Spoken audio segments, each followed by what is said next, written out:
While I usually share positive stories about China, let's be honest, the country has some real problems right now. The economy has been slowing down for years, and finding a job as a new graduate? Well, it's pretty rough out there.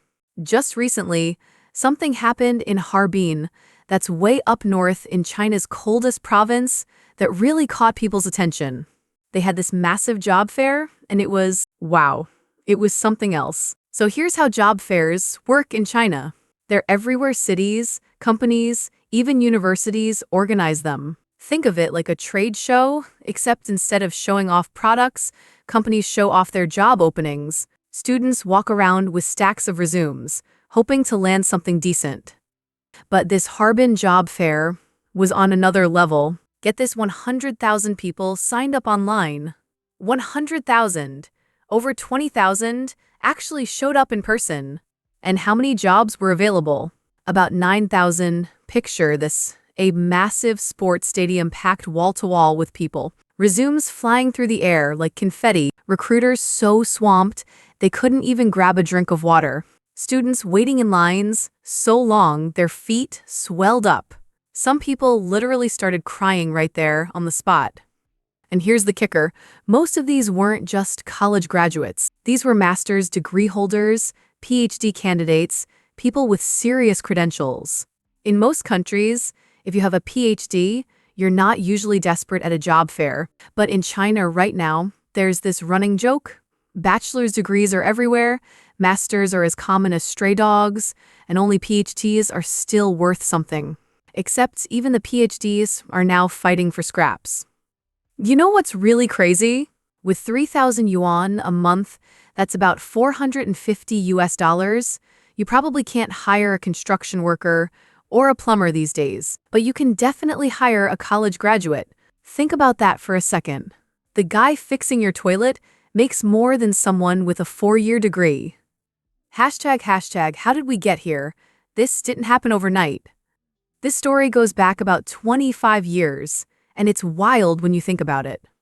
Back in the day, I am talking pre-1978, China had what they called the Iron Rice Bowl system. Basically, the government assigned everyone a job after college, and you kept that job for life. No stress, no competition, but also no innovation and pretty low productivity. Then China opened up to the world, started allowing private businesses, foreign investment, the whole deal. Things were looking good for a while. But then the 1990s hit, and China had this massive problem. They had to reform all these old, inefficient state-owned companies. Imagine if the US government suddenly had to shut down or privatize half of all major corporations. That's basically what China did. In 1997 alone, over 21 million people lost their jobs. 21 million. That's like the entire population of Florida, suddenly becoming unemployed.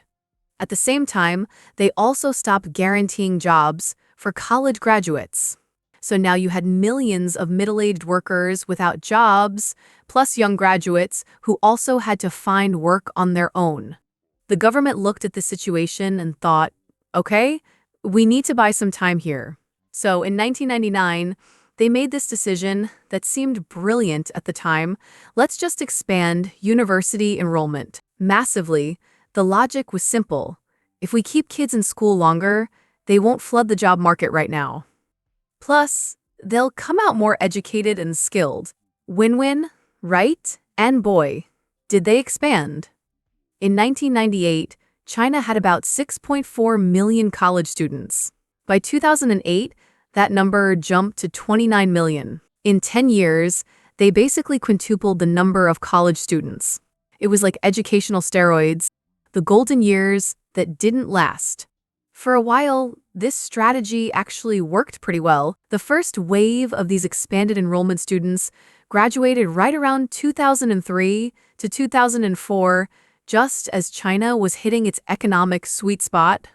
China had just joined the World Trade Organization, exports were booming, real estate was taking off, manufacturing was exploding, and the internet was just getting started. There were jobs everywhere. If you had a college degree, you could probably land something decent.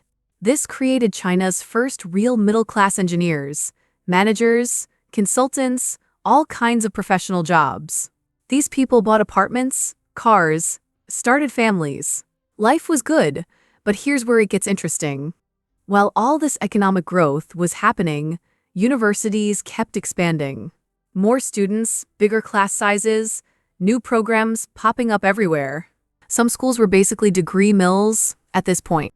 A lot of programs, especially liberal arts majors, were created not because there was demand for them, but because they were easy and cheap to run. Need more enrollment? Start a communications program. Need more students? Open a philosophy department. But nobody was really thinking, will these graduates actually find jobs? When reality hit, then 2008 happened. Global financial crisis. Even though China's government threw massive money at the problem, we're talking about a stimulus package worth nearly $600 billion. Things started to change. The economy was slowing down, but universities were still churning out more graduates every year. By now, China was producing close to 10 million college graduates annually. 10 million! That's like the entire population of Michigan graduating from college every single year. Meanwhile, the job market was getting weird. Technology was eliminating a lot of middle-skill jobs, bank tellers, accountants, customer service reps, exactly the kinds of jobs that used to be perfect for college graduates. At the same time, manual labor jobs were actually paying better because there weren't enough people willing to do them. Hence that joke about plumbers making more than college grads. The great retreat to safety. So what did all these graduates do? They ran for the exits, specifically government jobs. Civil service exams became absolutely insane. We're talking about acceptance rates that make Harvard look like a community college. Hundreds of thousands of people competing for a few thousand government positions. Why? Because government jobs are still the closest thing to the old iron rice bowl. Stable pay, decent benefits, job security, social status. In a world where private companies are constantly laying people off, government work looks pretty appealing. The competition is so fierce now that people spend years just preparing for these exams. There are entire industries built around civil service test prep. It's like the SATs, except the stakes are your entire career. What about working abroad? Here's something interesting though. Chinese graduates do have another option now that their parents didn't have: working overseas. With China's Belt and Road Initiative and Chinese companies expanding globally, there are actually quite a few opportunities in Southeast Asia, Africa, South America, and other developing regions.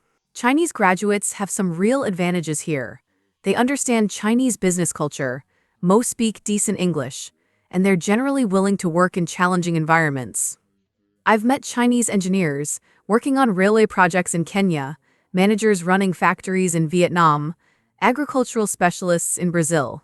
The pay is often better than what they get back home, plus they gain international experience. It's not for everyone, obviously. You have to be willing to live far from family, adapt to very different cultures, sometimes work in pretty rough conditions. But for adventurous graduates who can't find good opportunities at home, it's becoming a real path. The bigger picture, look, this situation isn't entirely China's fault. The whole world is dealing with similar issues: technology displacing workers, traditional career paths disappearing, young people struggling to find stable employment. But China's story is unique because of the scale and speed of change. They went from a planned economy to a market economy in just a few decades. They expanded higher education faster than probably any country in history. They industrialized at breakneck speed. All of that created amazing opportunities, but also some serious growing pains. When you change that much that fast, something's got to give. What happens next? China's job market is a mess right now. No sugarcoating it. Too many graduates, not enough good jobs, changing economy, global uncertainty. It's a perfect storm. But it's also temporary. These kinds of structural shifts are painful while they're happening, but they do eventually resolve. New industries emerge, education systems adapt, labor markets find new equilibriums. The question isn't whether China will work through this. It's how long it'll take and what the job market looks like on the other side.